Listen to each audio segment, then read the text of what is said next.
Ladies and gentlemen, the President of the United States, accompanied by Admiral Scott Giberson.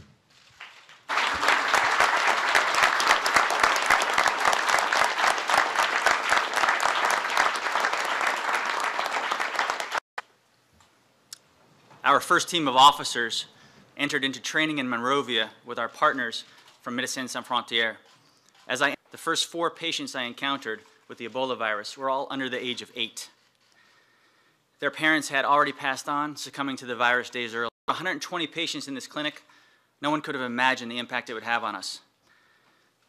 Ultimately, it gave us the resolve needed to build the Monrovia 5-bed hospital built by American troops to care for healthcare workers with the Ebola virus and to boost international confidence to respond on a tragic stage. Since October, over 200 Commissioned Corps officers of the U.S. Public Health Service Commissioned Corps have deployed to staff. Over 200 additional Corps officers from the CDC analyzed the disease and epidemiology and investigated cases across the region. These are part of 10,000 U.S.-backed responders on the ground in West Africa. They include our USAID DART teams, volunteers with NGOs, and local, plus 3,000 armed forces troops. We are thankful for all of the members that have deployed and responded from every nation. Our in the silent war against disease, no truce is ever seen. Poignant words at a time when a truce is unacceptable. We will continue to be resilient this war on Ebola and win. While I was in Liberia,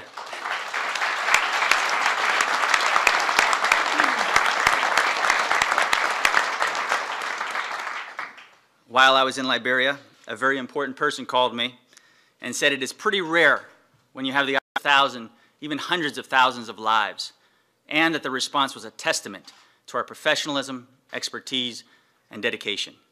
When others were spreading doubt and fear, it was my Commander-in-Chief and our President. At this time, it is my privilege of the United States.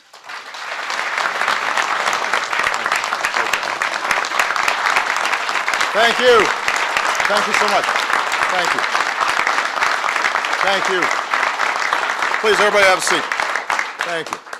Well, thank you, Rear Admiral Giberson, not only for the introduction, but for your extraordinary leadership and your service.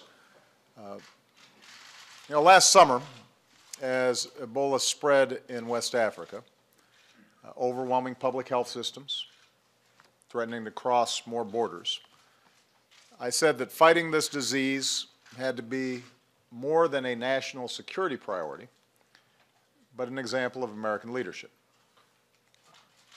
After all, whenever and wherever a disaster or a disease strikes, the world looks to us to lead. And because of extraordinary people like the ones standing behind me and many who are in the audience, we have risen to the challenge. Now remember, there was no small amount of skepticism about our chances. People were understandably afraid. And if we're honest, some stoked those fears. But we believed that if we made policy based not on fear, but on sound science and good judgment, America could lead an effective global response while keeping the American people safe. And we could turn the tide of the epidemic. We believe this because of people like Rear Admiral Giberson. We believe this because of outstanding leaders like Raj Shah at USAID and Tom Frieden at CDC.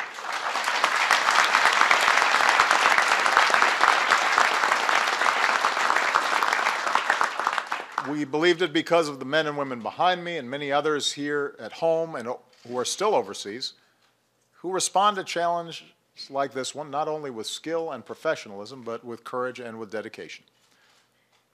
And because of your extraordinary work, we have made enormous progress in just a few months.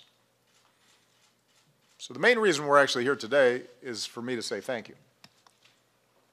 Thank you to the troops and public health workers who left their loved ones to head into the heart of the Ebola epidemic in West Africa, and many of them did so over the holidays.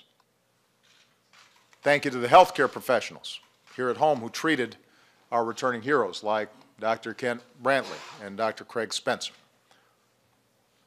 Thank you to Dr.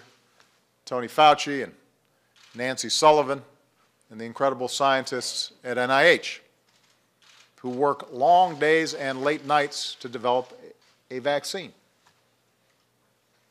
All of you represent what is best about America and what's possible when we lead.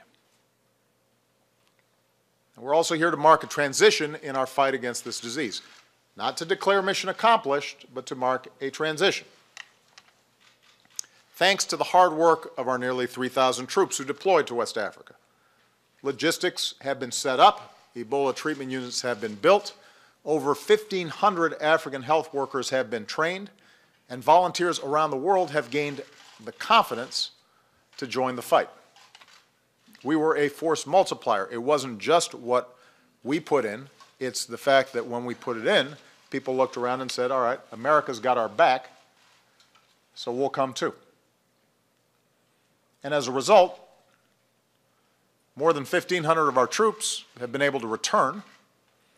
Today I'm announcing that by April 30th, all but 100 who will remain to support the ongoing response, all but those 100 will also be able to come home.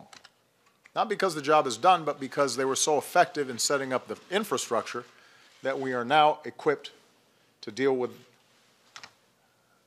the job that needs to be done in West Africa, not only with a broader international coalition, but also with folks who've been trained, who are from the countries that were most at risk.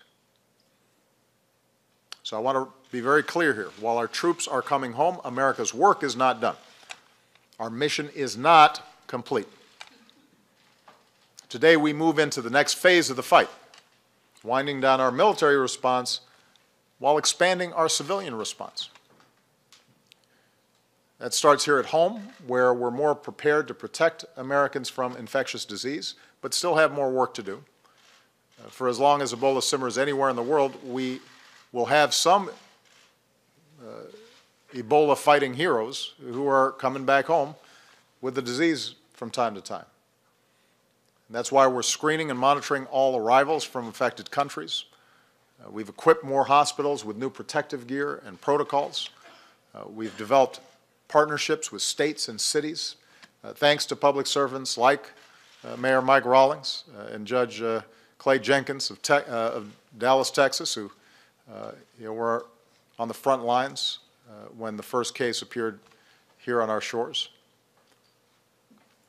A few months ago, only 13 states had the capability to even test for Ebola. Today, we have more than 54 labs in 44 states. Only 3 facilities in the country were qualified to treat an Ebola patient. Today, we have 51 Ebola treatment centers. We've successfully treated 8 Ebola patients here in the United States, and we are grateful to be joined by 6 of these brave survivors today, including Dr.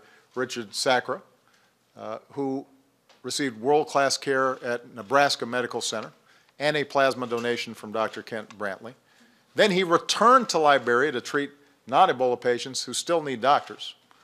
That's the kind of commitment, the kind of people we're dealing with here.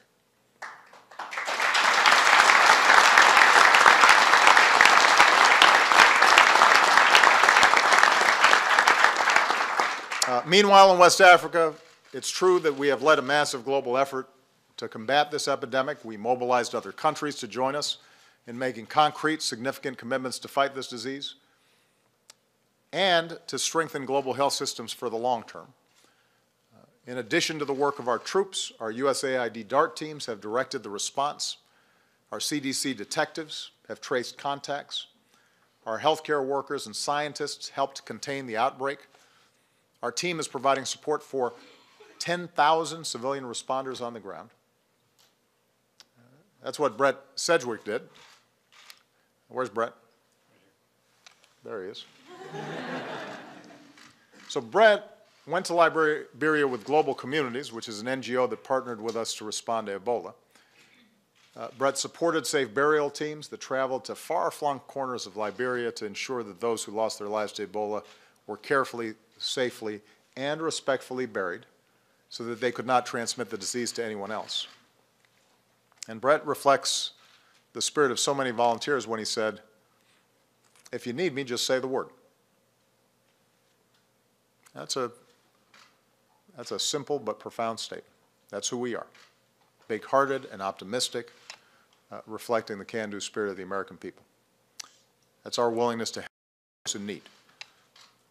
They're the values of Navy Lieutenant Andrea McCoy and her team. Andrea, raise your hand so that I don't look.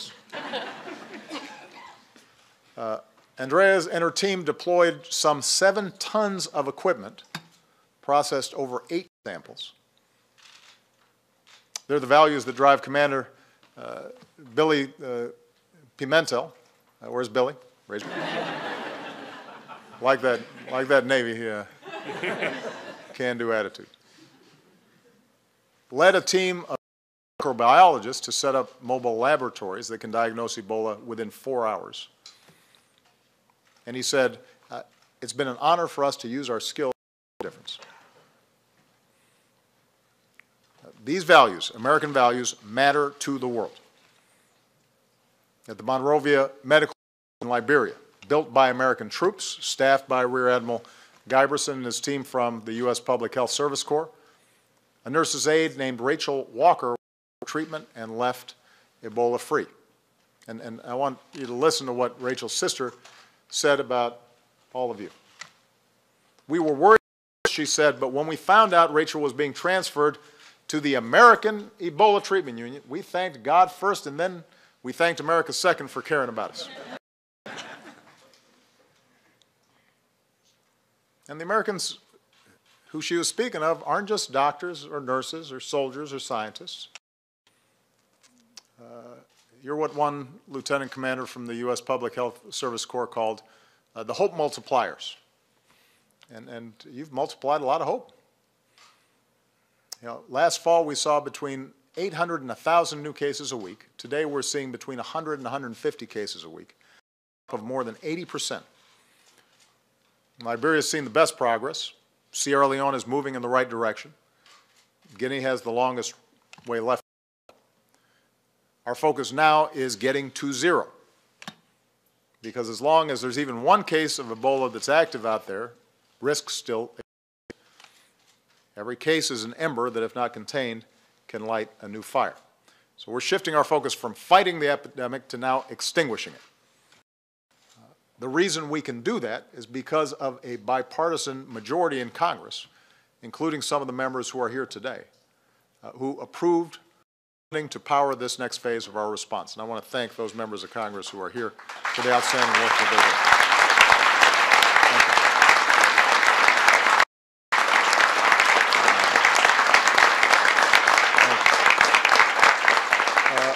One of them, Chris Coons, recently traveled to Rio and saw firsthand that we have to continue this fight in Africa. So while our troops are coming home, plenty of American heroes remain on the ground with even more way. Doctors and nurses are still treating patients. CDC experts are tracking cases. NIH teams are testing vaccines. USAID are in the field. And countless American volunteers are on the front lines. And while I take great pride in the fact that our government organized this effort, and I particularly want to thank Secretary Burwell and her team at Health and Human Services for the outstanding work that they did, we weren't working alone. I just had a chance to meet with some leading philanthropists who did so much and are now committed to continuing the work and finding new ways in which we can build platforms not only to finish the job with respect to Ebola, but also to be able to do a more effective prevention and quick response for diseases in the future. Other nations have joined the fight. And we're going to keep working together because our common security depends on all of us. That's why we launched the Global Health Security Agenda last year. More nations together to better prevent and detect and respond to future outbreaks before they become epidemics. This was a wake-up call and why it's going to be so important for us to learn lessons from what we've done and sustain it into the future. And in the 20th century, we cannot build moats around our countries. There are no drawbridges to be pulled up. We shouldn't try. What we should do is instead make sure everybody has basic health systems, from hospitals to disease detectors to better laboratory networks, all of which allows us to get early warnings against outbreaks of diseases.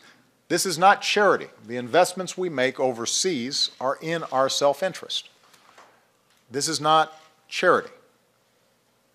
We do this because the world is interconnected. In the same way that the investments we make in NIH are not a nice-to-do, they are a must-do. We don't appreciate basic science and all these folks in lab coats until there's a real problem and we say, well, do we have a cure for that?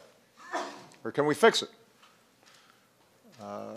And if we haven't made those investments, if we've neglected them, then they won't be there when we need them. So as we transition into a new phase in this fight, make no mistake, America is as committed as ever. I am as committed as ever to getting to zero, and I know we can. And I know this because of the people who stand behind me and the people out in the audience. I know this because of people like Dr. William Walters. William, you here? Sir. Thank you.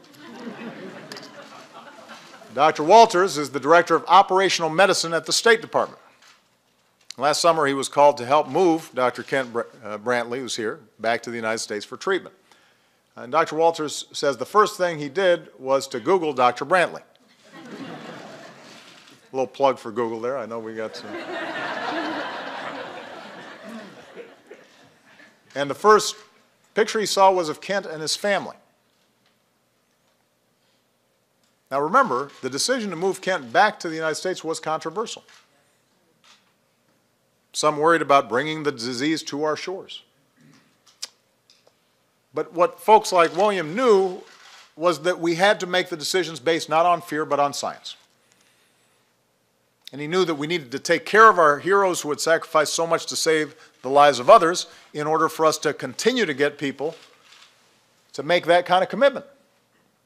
They had to know we had their backs in order for us to effectively respond. And so, as William said, we do the work we do to impact something bigger than ourselves. We do the work we do to impact something bigger than ourselves. That's the test of American leadership.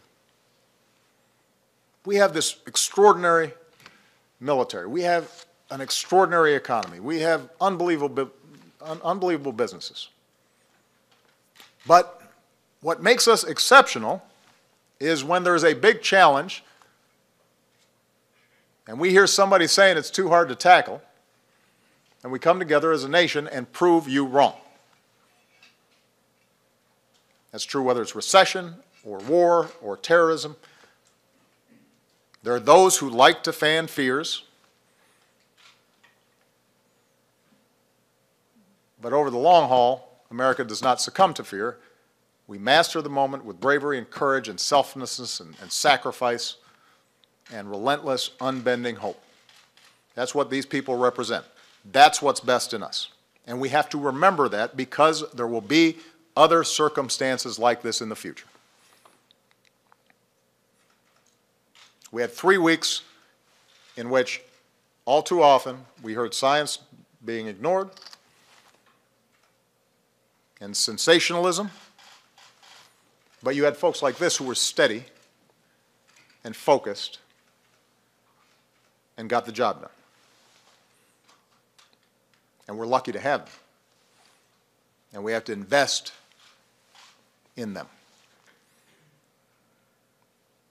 So I want to thank all of you for proving again what America can accomplish. God bless you.